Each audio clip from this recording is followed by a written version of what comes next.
Yasha Allah, Yahweh, Allahayanawa, Yahweh, Ahad, Shema, Yasha Allah, Yahweh, Allahayanawa, Yahweh, Ahad, Shema, Yasha Allah, Yahweh, Allahayanawa, Yahweh, Ahad, Barakatah Yahweh, Barakatah Yahweh Shai, Barakatah Yahweh, Barakatah Yahweh Shai, Barakatah Yahweh, Barakatah Yahweh Shai, Bahasharma Chahakodash. I want to give double honors to our elder apostles and elder bishops of Great Millstone who rule well, as well as peace and blessings, health and wellness to the house of David the elect. I was a high spirit with loyal. Alright? And today I want to go into a topic entitled Even Wickedness Had Their Chance. Like, even wickedness had its chance. Because, as it says in the scriptures, time and chance happen to every man. This is Ecclesiastes. Alright, time and chance happen to every man. And the Shabbat Shalom, right? It is a Shabbat. You know, if we can, you can get a break in or a space to rest. You know? But what I want to go into today, is, you know, even wickedness had its chance. When I think about, you know, women and feminism, they had their chance to rule. Women ruled through feminism, going back to the covenant in the garden that Eve made with the serpent. All right, or the serpent made with Eve. Okay, and it manifested here in this queendom, because we are in the queendom. All right, how Eve had a chance to rule. That's why I said a woman shall compass that of a man. That's why a woman have her chances. She has her options. She has her options. She has her harem of choices. Okay, she has her leeway in her trips and her expenses, and you know, she has the ability to bring in income for herself and to be financially independent, because this is her queendom. It's not for men, it's for women. It's a gynocracy. Okay? But even aside from that, a wicked nigga had his time to rule in something called street culture. So if you are a lowlife, if you are a wicked Israelite, if you are a gangster, if you're a drug dealer, if you are a homosexual, if you are an adulterer, all right, if you are a scammer, all right, if you are just a false pastor, a false prophet, all right, you'll be more pedestalized than a righteous man in this society. Although it says in the scriptures, better is the poor in his integrity, all right, but in this society, it doesn't matter if you fear Yahweh by Hashem Yahushai. If you're not classified as a high value man, you're basically worthless in this society.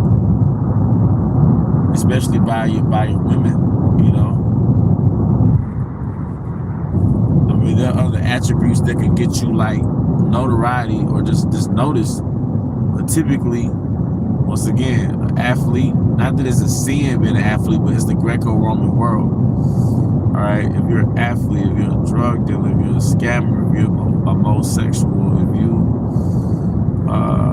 are an adulterer, you know, you'll have more buzz and feed from people than just being a Jake that just is a simple man that follows the laws, statutes, and commandments of Yahweh by Hashem Yahushai.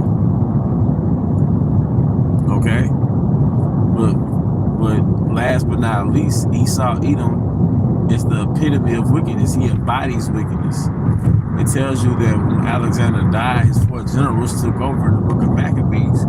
And it said, roughly paraphrasing, that wickedness spread across the earth during the Greek Empire when Alexander's generals took over, man.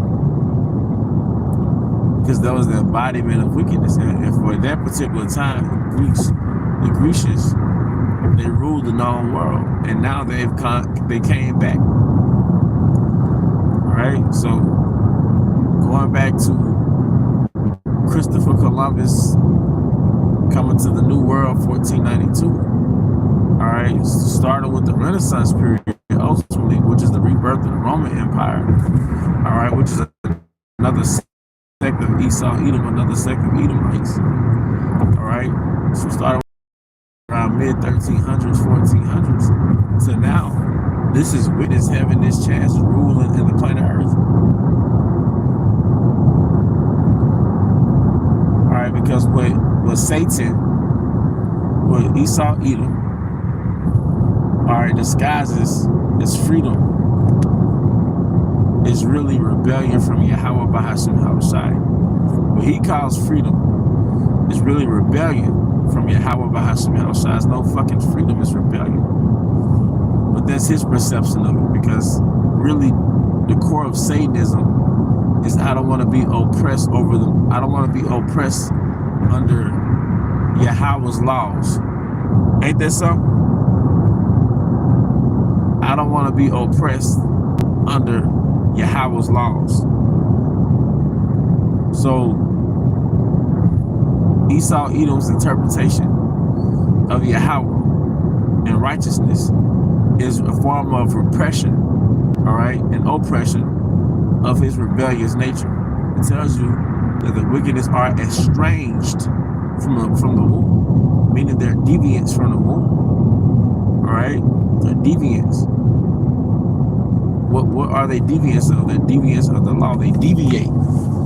So by nature, Esau deviates from righteousness. He deviates from the ways of Yahweh, which is one of the reasons why Esau envies Jacob, all right?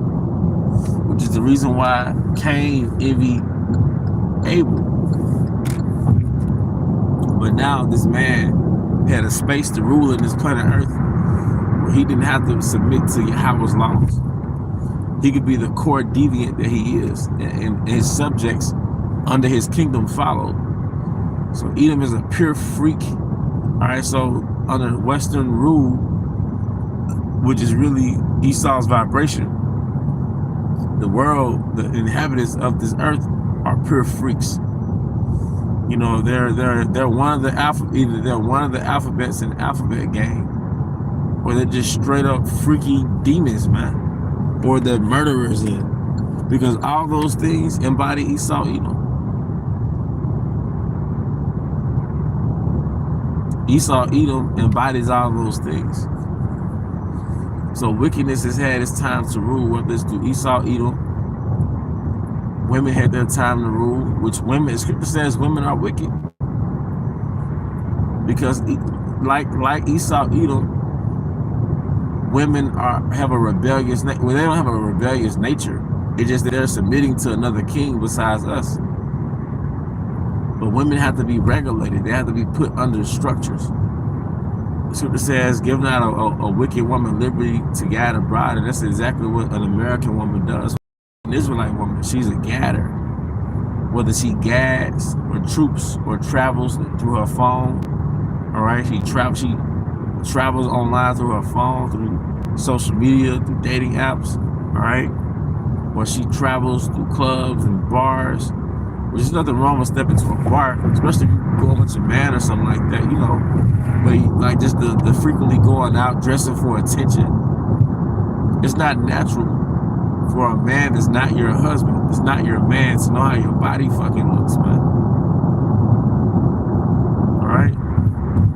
But through this deviant Esau Edom, he's liberated women to not be under their man the way he's liberated himself from not being under Yahweh Bahasham Hawaii. And he's liberated niggas to be Israelite versions of him, nigga versions of him. Deviants. That's why a nigga has more clout. Being a nigga, somebody that's just a slave to your flesh, that gives you more clout out here than being righteous, than being self-controlled, than being disciplined. Women will often wonder why you don't have tattoos. Now, granted, brothers had tattoos before they came into the knowledge. But I just remember from my experience, certain women, they look at you like, oh, you look so much better with tattoos. Or because of my situation, like, why don't you just shave your head all the way bald? You know?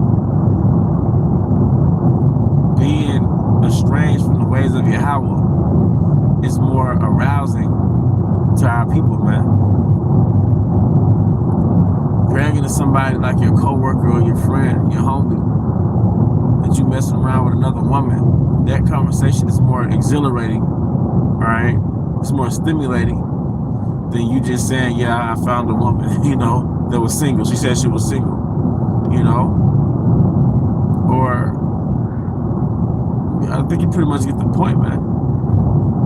Just being a nigga is more admired out here, man. Being a nigga, man, is more admired than being an Israelite, than being a righteous man, than being obedient to Yahweh Bahasham Shai. When you converse with women, when you talk to women, you're out and about.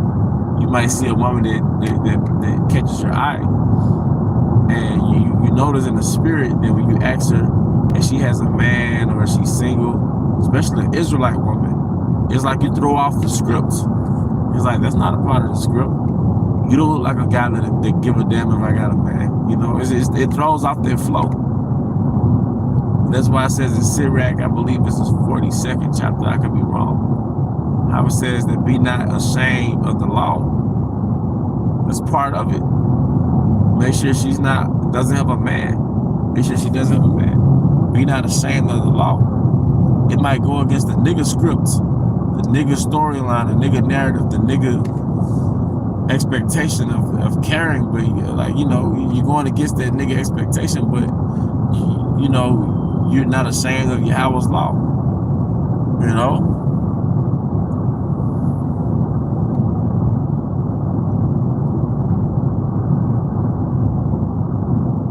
You know? Being a nigga is more appealing to a lot of people, especially in the Israelite, in the nigga world. So time and chance happen to every man. So not only did women have their opportunity to rule in Esau's kingdom, niggas had their opportunity to rule. Because a nigga has a certain bravado, especially an urban nigga.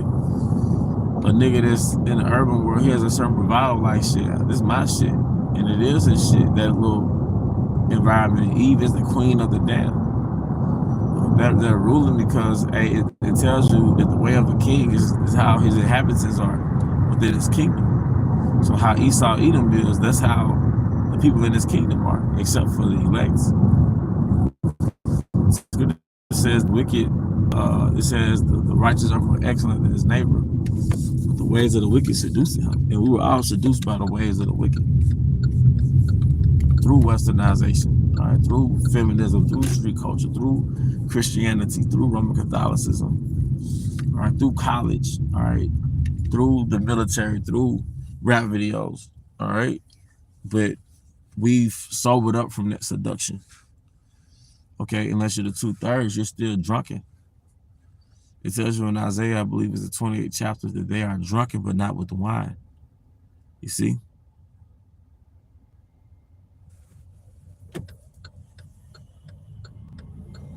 They are drunken, but not with wine, man. Okay? But that's pretty much the point, you know, that wickedness had its chance. Because wickedness was an education. Wickedness springing forth of the earth and plaguing the earth like weeds in the garden. Or through Esau Edom and through his legislations. All right? It was an education of what wickedness was. We got the knowledge of good and evil now. But also wickedness had its time to rule.